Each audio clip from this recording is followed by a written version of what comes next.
Hello, everybody. Welcome to another episode of the Thriving Adoptees podcast. Today, I'm delighted to be joined by Wendi Cross. Welcome to the show, Wendi. Looking forward to speaking with you today. Yes, Simon, thank you for having me. I'm so always honored to get to collaborate and communicate about adoption, and I'm grateful to be on with you Yeah. today. So, listeners, you're in for a real treat here.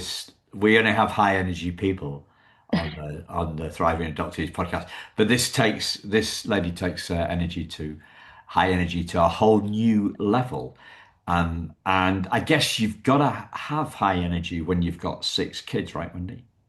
Exactly. Yes. I went from being a college cheerleader to cheering for Jesus. So like I just have always Yeah, carried a lot of energy and carries a I've lot of learned energy. to love it. Yeah. Yeah, and she's got her and Rick have got a non-profit, right? xHope Missions as well. So not only, I mean, because she said that you're launching a lot of the kids into adulthood now. She's got four daughters-in-law. So yeah, all change with the rhythms, and off we go, right? Exactly. Simon, that's my word for 2026 is change. And I was like, oh Lord, I don't know if I want to focus on that word, but really that is the season of life we're in with four older boys, all married within the last 7 years. So we have four, pretty new daughter-in-laws that we're learning to navigate.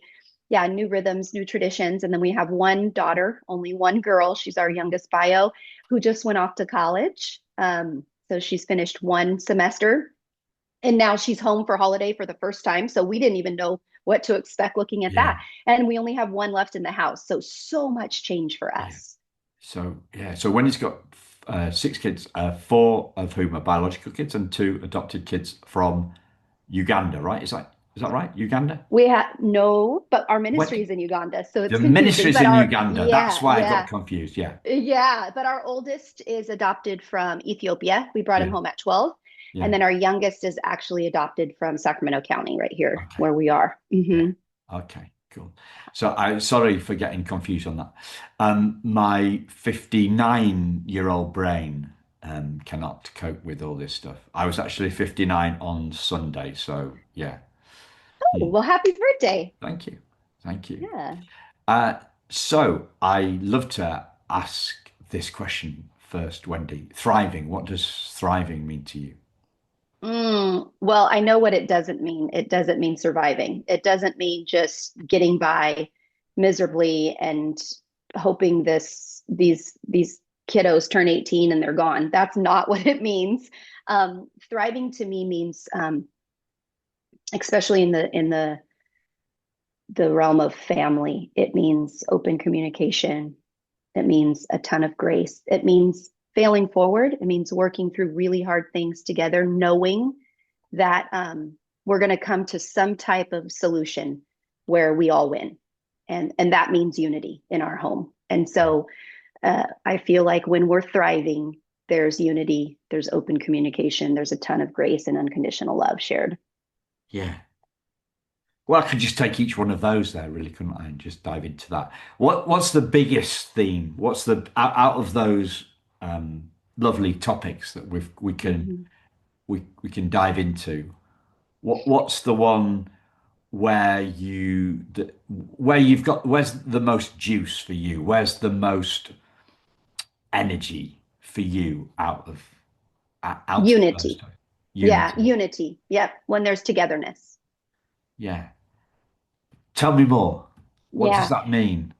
I What's think it's living that? easy. Yeah, I think it's easy to say that, but I think in order to have it, it's a hard won fight. It's I think the things I mentioned bring us to that place of unity, which is a lot of times hard conversations, a lot of grace mixed in with, messy people trying to do our best, myself included, not just my kids who come from trauma or vulnerable places. My own bio kids are also at risk in so many ways now. And so I think just hard fought unity, which means sitting down, having really open communications, being vulnerable with one another, being able to repent, to confess, to own it, to own what we are where our mistakes are, or where we may be struggling, or where Yeah. things in our lives aren't where they're supposed to be. And so when we're thriving as a family, the daughter-in-laws are getting along, the sons are hanging out, like we're here for family dinner once a month. And we are, but it's not done without intentionality. Yeah. Yeah. So how do openness and vulnerability sit together for you? What does that mean? I think it starts, to be honest, with my husband and I, right? I think the kids are watching, and I think vulnerability looks like, when I say the wrong thing. Again, like the daughter-in-laws are all really different. And our family culture is big and loud. You know that I'm full of energy. I have two extroverts of the six kids. They're opposite me. Their spouses are opposite me. I love them deeply and dearly, and believe they're the perfect spouses for my boys. However, vulnerability means sitting in a conversation with, you said this to me and it really hurt me, and me going, oh my gosh, that was not at all my motive or intent. Like I was being silly, or I was actually just trying to know you more when I asked that question. And so vulnerability starts with us. It means us being able to admit, first of all, when we've done something wrong, maybe when I've been a little too energetic or too much, but then asking that back to, like, hey, when there's something in our family that that is difficult, or there is a start of um, just divide, can we talk about it fast? Can we not let the sun go down on our anger? Can we not sit in this space and just think up stories in our head when we lay our head down at night? Can we not do that? Can we just come to the table with, hey, what'd you mean by this? And so I model that well, and it's uncomfortable for some of them because some of them have never talked through hard things. But for us to have a thriving family, bringing home a 12-year-old son that had experienced a ton of trauma, had a lack of trust, was rebellious. It meant fighting for vulnerability and waiting until he was ready, but having the hard conversations before we moved on. Yeah. You use the word experience trauma, right? Um, since we spoke last time, because we spoke in November, right? So a couple of months ago, I was on a retreat and for a week, and I saw something there. I heard something there from the guy who was leading the retreat, and it got me to a distinction between a traumatic event or a traumatic experience and trauma itself, right? Mm-hmm. And that seemed quite big. That quite big. That felt big for me at the time because one, when we say trauma, it's kind of like we're giving it, we're looking at it as some sort of pervasive thing, right? Mm-hmm. Whereas traumatic experience, it's kind of narrower. It's more, it feels kind of more manageable to me Mm-hmm. somehow. Um, what do you make of that? Uh, Given you talked about traumatic experience and your son. Yeah, you know what it reminds me a little bit of is situational anxiety, where I'm going through my day fine, and then a big dog appears, and I'm anxious. I'm fearful and anxious, and then the big dog leaves, and then I'm not anymore. I think sometimes we look at an experience that causes trauma, kind of like a big dog, like, oh, it's over, so let's get through it. The problem with that is sometimes the trauma is so deep and so embedded that even though the experience is over, there's still a working out that has to happen before we can move forward. But we as a community sometimes look at it like, you should be over that. Like, that happened to you, you're done with it, pull up your bootstraps, we're moving on, when there's still a lot of stuff inside Yeah, that hasn't been discussed or talked about. yeah, Where I feel like living a long term life of traumatic events over and over looks like, for my son, one of them, uh, almost 12 years of trauma. I would say 10 years of ongoing trauma, meaning not getting the food, not having shelter, not having parents, living in a cornfield, going to a children's home and watching every other kid get adopted as you grow older and older, and no one wants an older boy. It's ongoing trauma. I would say that's like a life of trauma until God intervenes, there's healing and a way out. But then the next season could be many, many years too, where now you're healing from the trauma slowly but surely. Yeah. So you used two words there. You talked about healing, a common theme, right? Uh, and working out the trauma. Um, how do those two things sit together for you? Thriving and sorry, healing and working out. What's the Yeah, relationship? they're both. It's healing takes work. It's healing plus work, right? Equals peace or redemption or what we're fighting for. It's work. It's hard work. And I think um, when we push it down and move forward without it, without the real healing, it comes out later. It comes out, for some in their marriages, where suddenly there's just this burst of anger, this feeling of rejection, where a comment was made that it wasn't even a comment to make you feel rejected. It was just, can we talk through this? Or I didn't like when you did that. But suddenly it's anger because it's received differently. So I think that healing takes a lot of work. I think it starts within, like, what do I even need to be healed from? And I think we can ask those questions when we realize something is coming out of us that is not Christ-like, that is not the fruit of the spirit, that is not love, peace, patience, kindness, goodness, faithful, gentleness, and self-control. It's like, why am I angry? Why am I saying this without even thinking first? Or why am I offended right now? Or why do I lack patience and I can't sit down and have a healthy conversation? Why? Yeah. So when I hear those sorts of questions, I think kind of self-awareness. Does that kind of sum it up, or is it self-awareness plus for you as a Christian, Christ awareness? What does it feel like for you? What sums it up? Yeah, I think for me as a Christian, definitely healing it we need Jesus. I feel like that has been for our family for sure in our experiences, believing in Jesus and having that faith journey of becoming new means I really can become new. I really can look back and say these things have passed. And although God may have allowed them, He's allowed them so that I can move forward and either serve people who have been through similar things, or through that I became who I am. Um, and so I think it's, for me, it was our faith becoming, a Christian, believing God's forgiveness and receiving that. And then also it's a deep work, even, in our faith, work out your faith with fear and trembling, like work out your salvation with fear and trembling, mean it's a constant work. Like, I want to be changing daily. I want to model that for my family. I want to, and when we talked about vulnerability, I want to admit, like, there's some things about myself that I don't like that I'm still working on. And so it's a constant working out. It's an ongoing learning and healing curve. It is. Yeah.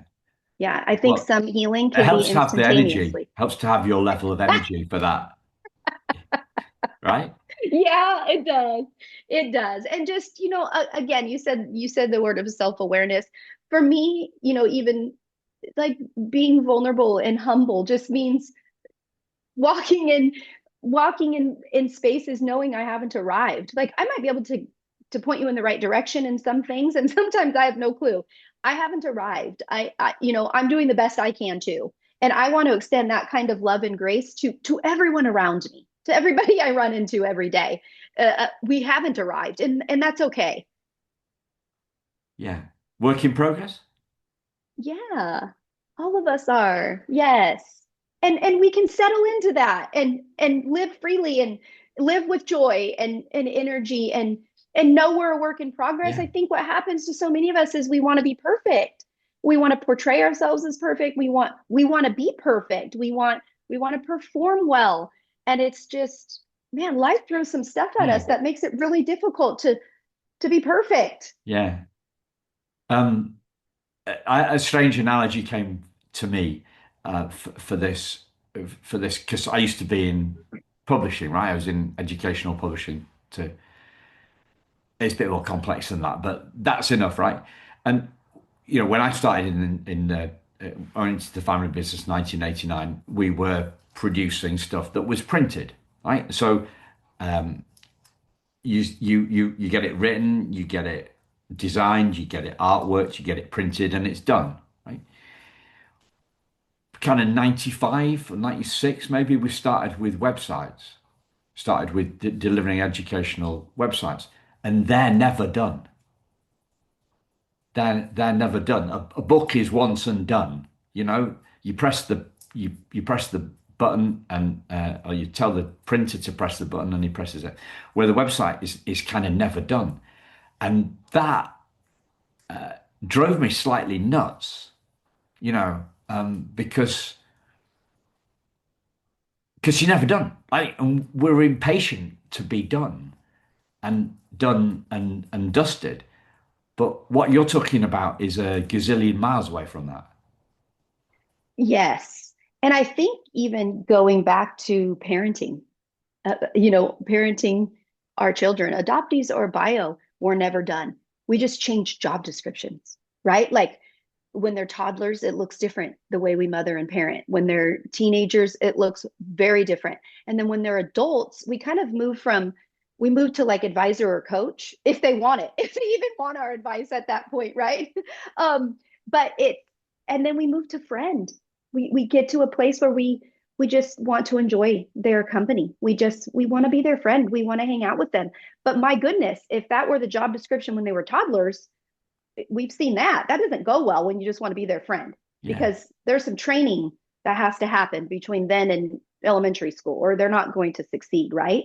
And so I think even in parenting, it's like a website. We're never done fully. We're just changing our job description Yeah. each season. So it's art and creativity. What was that? It's an art and it's about art and creativity and change. And I is one of the things, because you're so open to change, right? Is one of the things that can cause some bumps along the road, others not being quite as open to change. Is Does that throw up some difficulties? Well, yeah. In fact, I am open to change, but I still am tempted to fear change. So it makes me nervous to think, oh, this is going to be a year of change. Like, I mean, we're always changing, but to think, oh my gosh, my the word I need to prepare myself for this year is change. The immediate feeling is to go, that is so scary. Like, what's going to happen? And to fear something terrible, right? However, when I look back in my life and in my family, and even adopting our 12-year-old son when we had four bio kids, and we adopted Nebu at 12, and he came home and became our oldest by 6 months. That was radical change for every single person. Our lives are so blessed because of that. And was it pretty the entire time? No, not pretty. I mean, you know that in my book. It was not smooth sailing. That change was painful at times, even questioned. Did we make a mistake? Did we do what we thought we were called to do? Is Neb ever going to be okay? Like, is this where he was meant to be? Are we his family? I mean, that change was, I would say, we crash and burned. It wasn't just bumpy. Like we crashed at points and had to get like rehabilitation. Like we needed, you know, hospital stays, if you will. We needed breathing treatments. I mean, there were some very difficult times. But when I look back at that change, I could not imagine this family without Nebiu and his wife Anna leading the way for our older kids. He is just an incredible example. In fact, our 18-year-old daughter is home from college and she said, "Oh, mom, tomorrow afternoon I'm meeting with Neb at 4." And I thought, "Oh, I wonder if Neb reached out to her." No, she decided that she wanted to sit with her older brother and just be one-on-one and get some coaching. Like she just is transitioning in college. And who did she go to? She went to Neb, who is just an incredible young man and telling his story everywhere and just believes in redemption and love and just he's precious to us. I could not imagine our life without that change. So as much as change is scary, I am open to it because I can look back and realize where we've become the strongest or where we have become a family that is thriving, it's because we walked through change together. Yeah. So um, what did that look like for you personally? What did the personal growth and change for you look like on the back of Neb coming into your family? A few of the things that I knew that I had to work out that were incredibly difficult with the change is what people thought of us. This could make me tear up. I'm going to try to be really strong, but we had a lot of people that we thought would think we were doing this great thing. Tell us you guys have lost your minds. Like we don't support this decision. Why would you adopt an older boy when you have a 2-year-old toddler girl? Like what if he comes home and does something? I mean, it was why would you adopt a black boy when you are a white family? Even some of our black friends didn't think it was a good idea because of silly things like you don't know how to take care of his hair. I'm like, well, that's what you're for. Teach me. But it was crazy walking through that of what people thought of us because I thought this was going to be like this, what's that movie, The Blind Spot? Is that what it's called? Where they adopt the I've not seen I it. okay. Oh, I'll think of it. Anyway, I thought it was going to be this really cool thing and everyone was going to be as excited as we were. And they were not. And even bringing him home, he would do crazy things. And they're like, "We told you." And so caring what people thought was a change that had to happen for us to really just get to a point where instead of crying, we would laugh. When things went wrong, we were just like, okay, it's okay. We're going to get through this.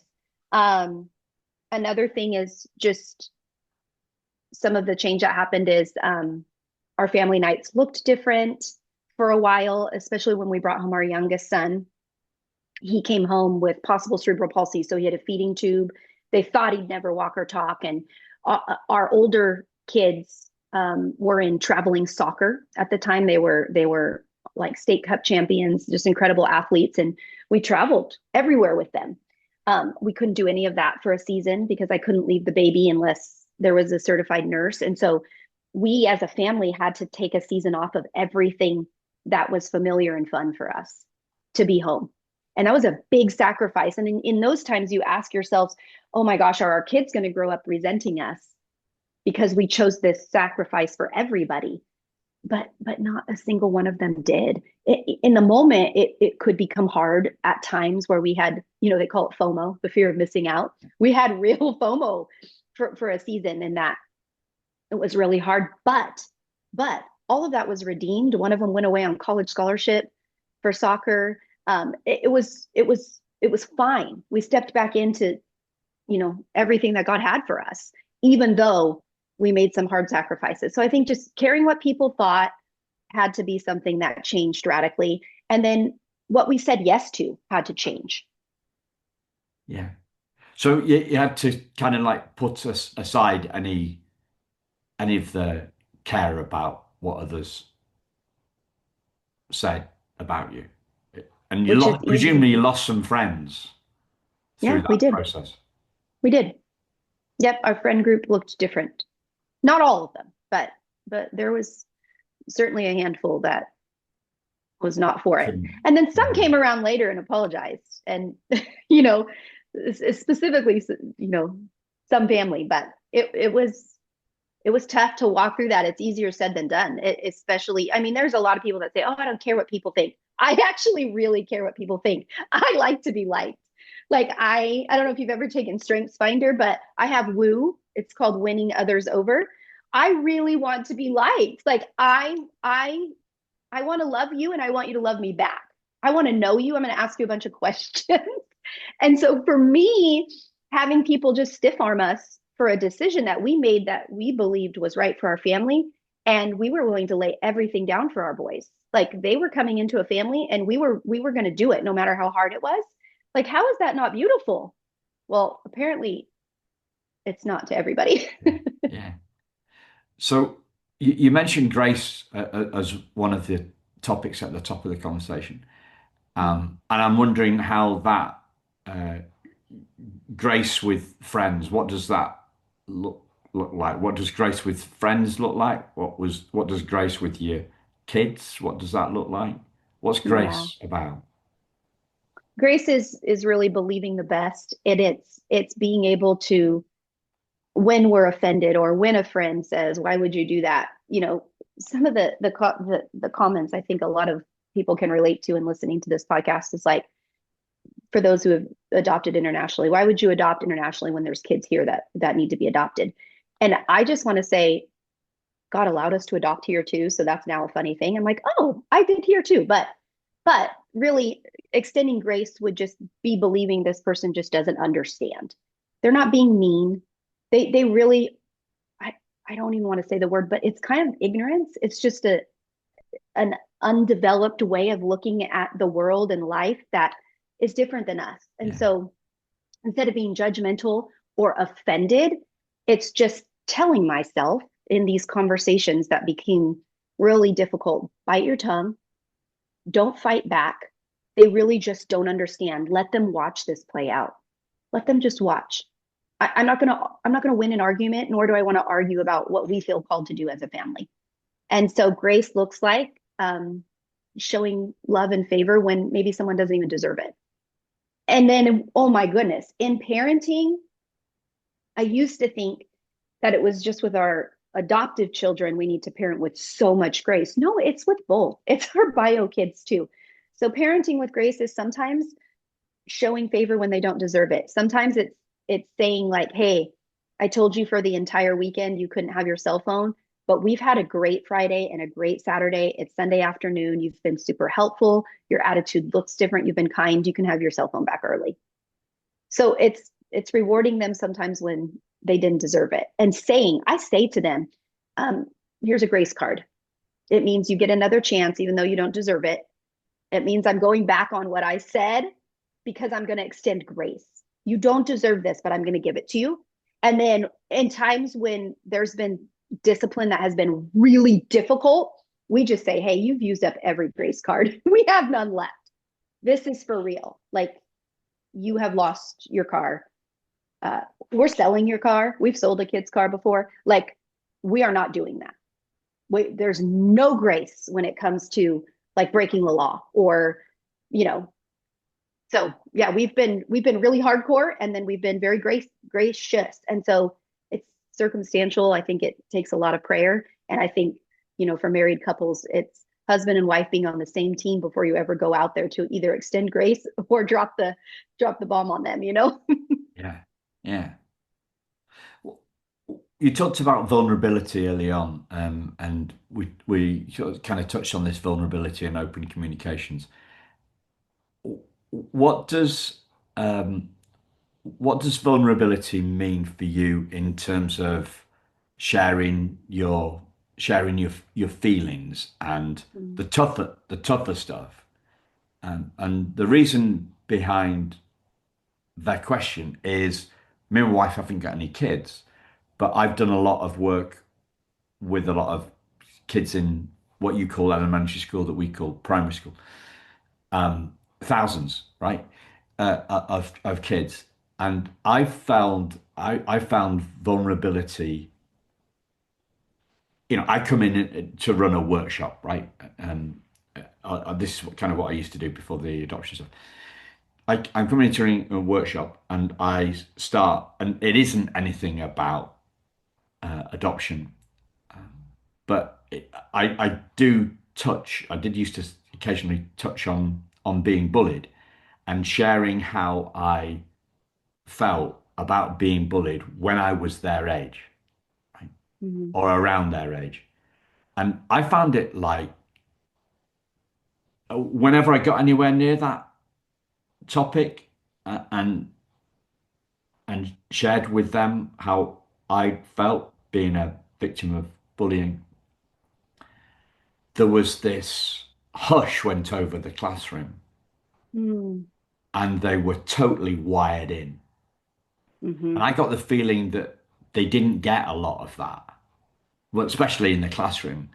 Mm. But I'm only talking about it from a classroom perspective, and I'm not Sure. talking about it from a at-home perspective. And I'm a workshop leader versus a speaker, sorry, versus a parent. Mhm.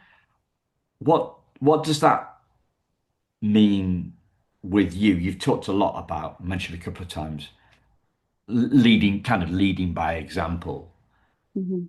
What does that look like for you in terms of vulnerability about tough emotions? Hmm. I try to go first, like I said.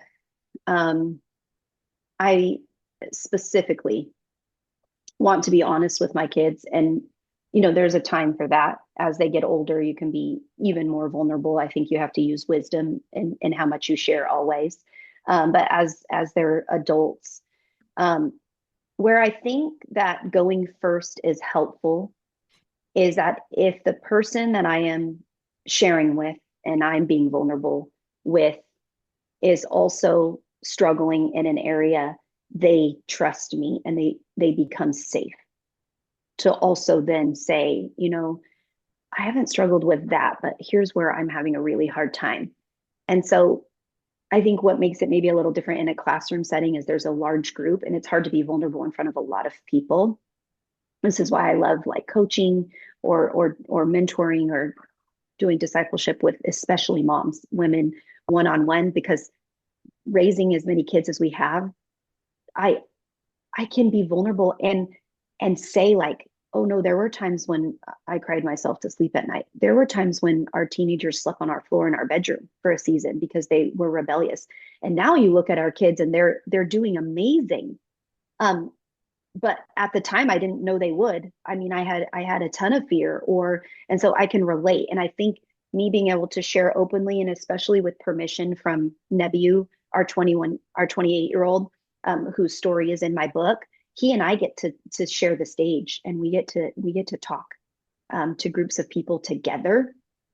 And he is so vulnerable now because he knows he's been healed and he knows that if he shares, there's kids that are like him that will have hope.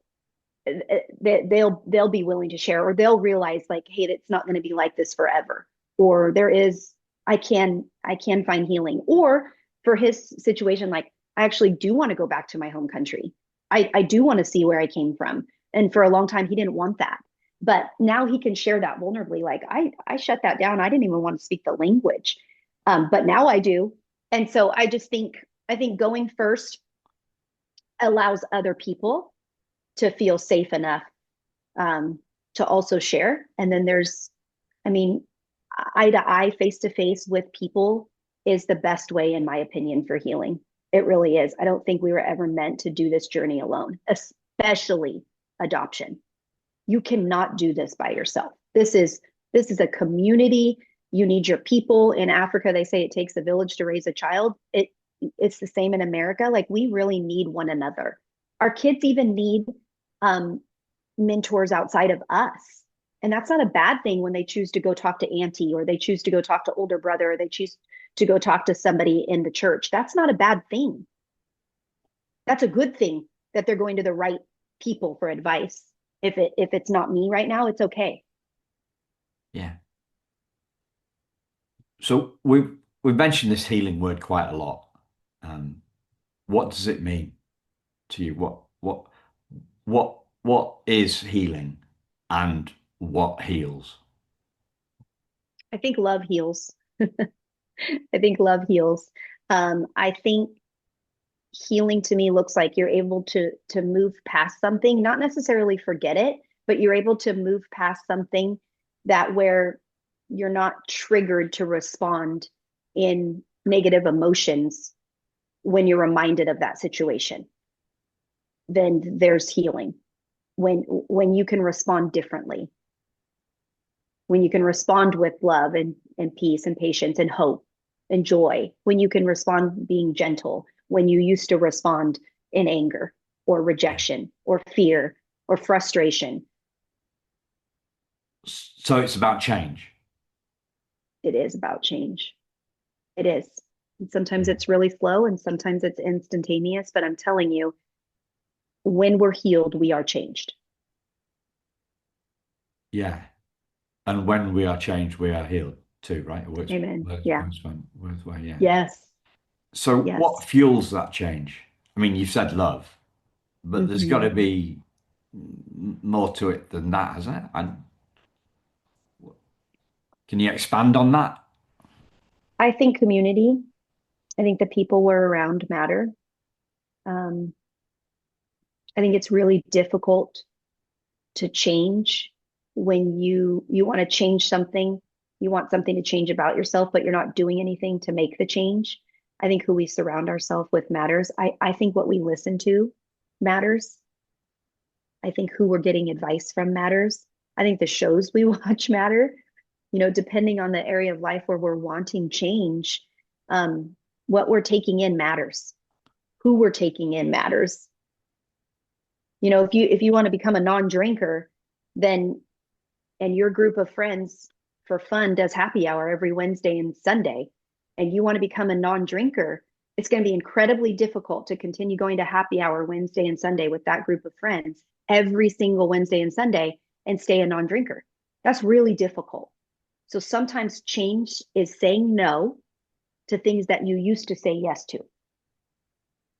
And now the new friend group maybe loves walking. So instead of happy hour on Wednesdays, you're meeting for coffee and a walk, right? So you just changed the activity so that you can become who you want to be, you a non-drinker in that situation. Yeah. So you've talked about change being a theme for this year for you. Yes. Can you share a little bit more on that? I don't know exactly what it's going to look like. I'm ready for it. As you know, we run xHope Missions. Our organization is both located here in Sacramento County, and so we have a local arm, and then we have an international arm. And so in ministry, I have two new directors, one running international and one running local for the first time. And I've moved to a CEO position, so I have more opportunity to speak and teach and share and write. And so I'm super excited about that. I know that's happening.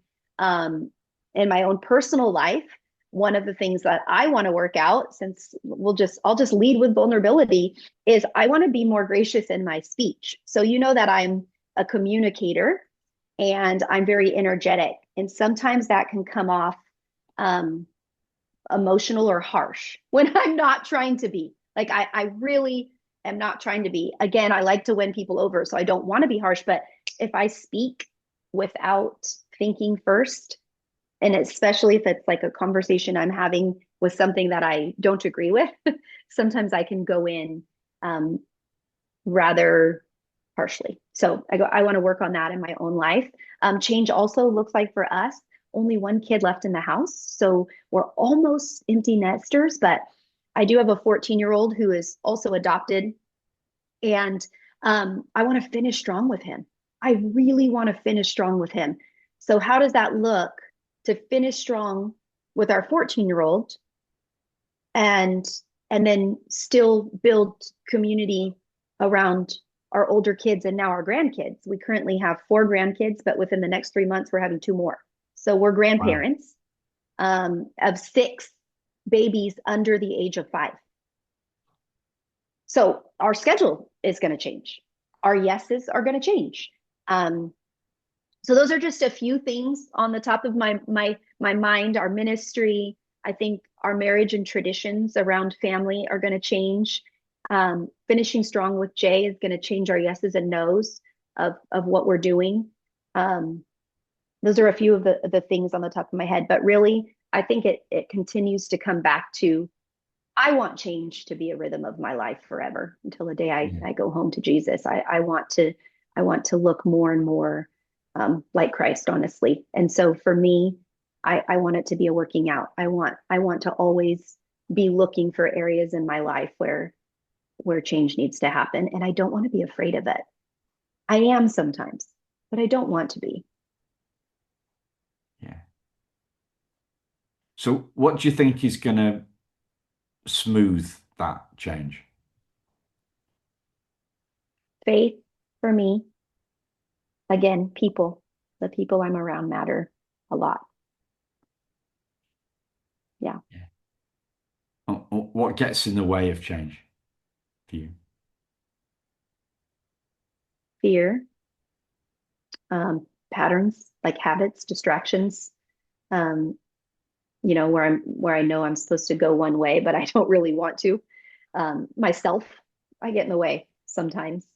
Um, Emotions, Yeah. patterns. Yeah.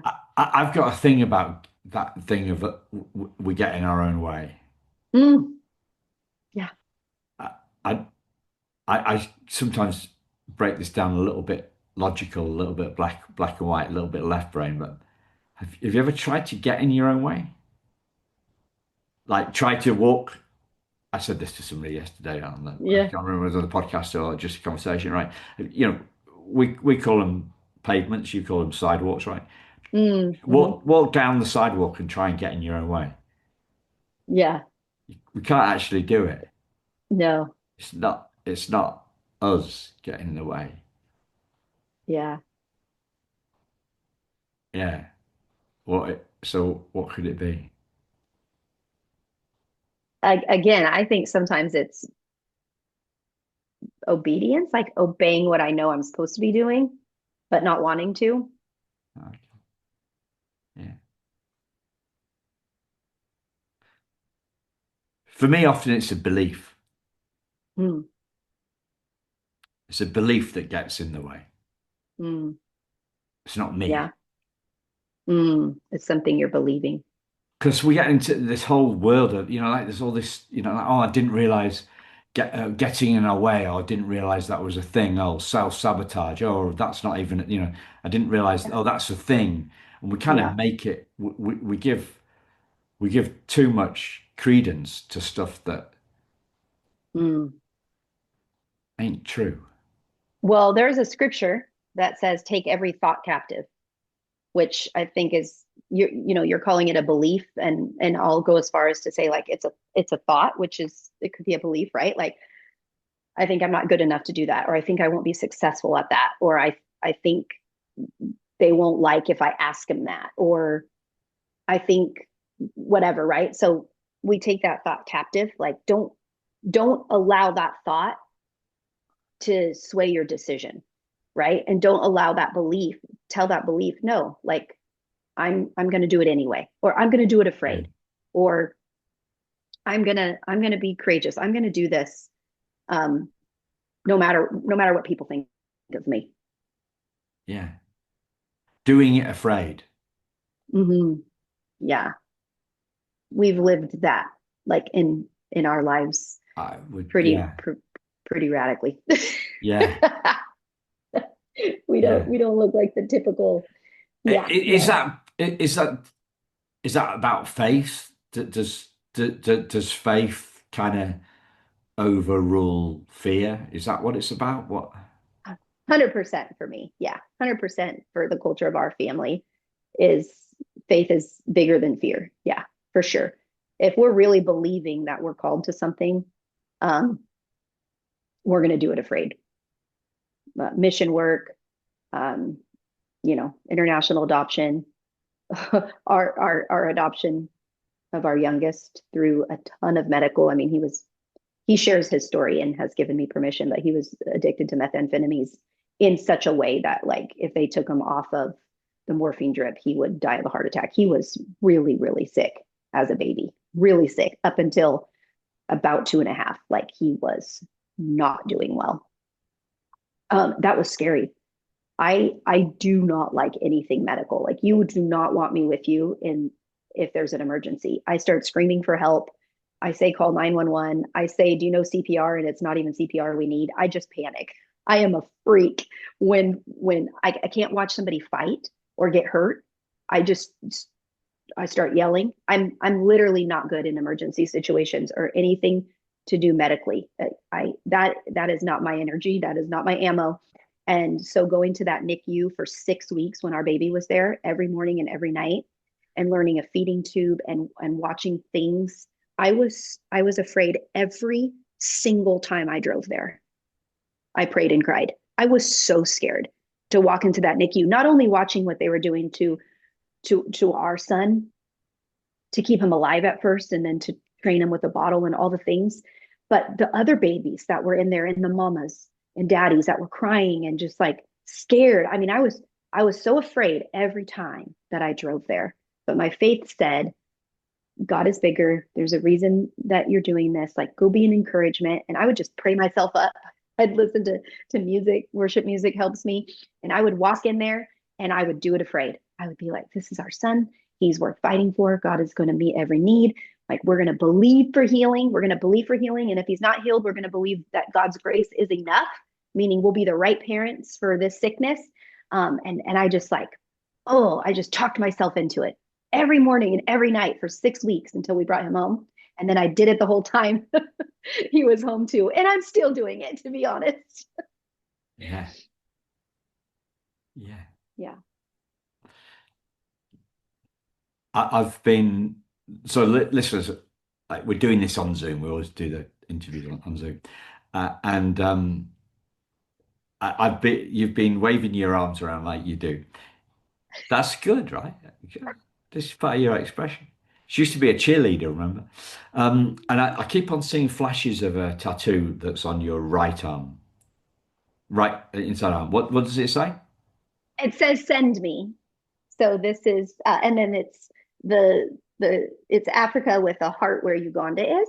So when God called us to mission work there and we started our children's home and taking mission teams multiple times a year. So now we have two schools, a church, a guest house, and a children's home in Uganda. We have 41 Ugandan staff, and we've reunified over 50 kids into their families in the country of Uganda, which has just been so beautiful for us. My name actually in Luganda, which is where I do full-time ministry. So Wendi in Luganda means it means I am here. And this is the second part of the scripture in Isaiah that says, here I am, send me. And so I didn't know that I had gotten this tattoo saying, send me, Lord, it's a yes for our family. We're going to do this. We're going to do this till you tell us not to. And we're going to do it in faith. And then I was there and we were hosting a men's conference and there were like 800 men there. And one came up to me and I had been doing ministry in Uganda, which their language predominantly is Luganda. And he came up to me and he's like, they call me Mama Wendi there. He said, Mama Wendi, do you know what your name means? And I said, no, my name means something here. He said, yes, in Luganda. If you're sitting around, let's say a water hole, and you need a kid to like fetch the water and do the hard work, and you say, who is willing? The child willing to be sent stands up and says, Wendy, it means I am here. Wow. I will do it. And so he's like, your tattoo and your name are together in the Bible. I was like, oh my gosh, that's the coolest story. I didn't do it on purpose. Yeah. So, yeah. Fantastic. I'm glad that I asked you about that. Yeah. So, coming up on time, is there anything that you'd like to share that I've not asked you about, Wendy?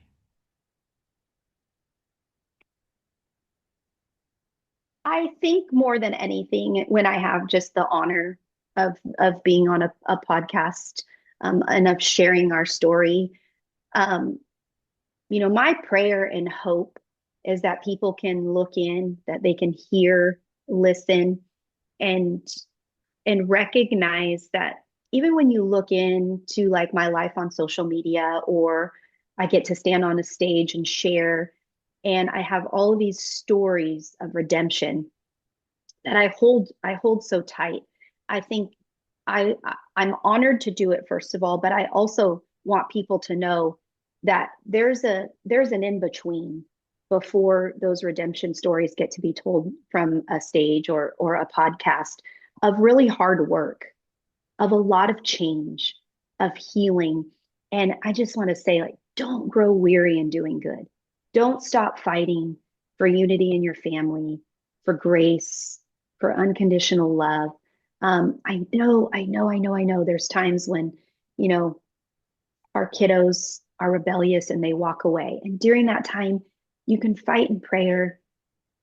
You can fight by getting counseling. You can, like, know who you're talking to about your kids. Speak hope and trust that through prayer that God will bring them back. And so I don't know. It's an honor for me to share our stories. I feel really blessed that both of our adoptions have been such a huge part of who we've become. And now I genuinely want to encourage families that have adopted or feel called to adopt, to be really honest, that it's broken and it's beautiful. It's both. And it takes hard work and a willingness for constant change. Fantastic. Thank you, Wendy, and thank you, listeners. We'll speak to you again very soon. Take care. Bye bye.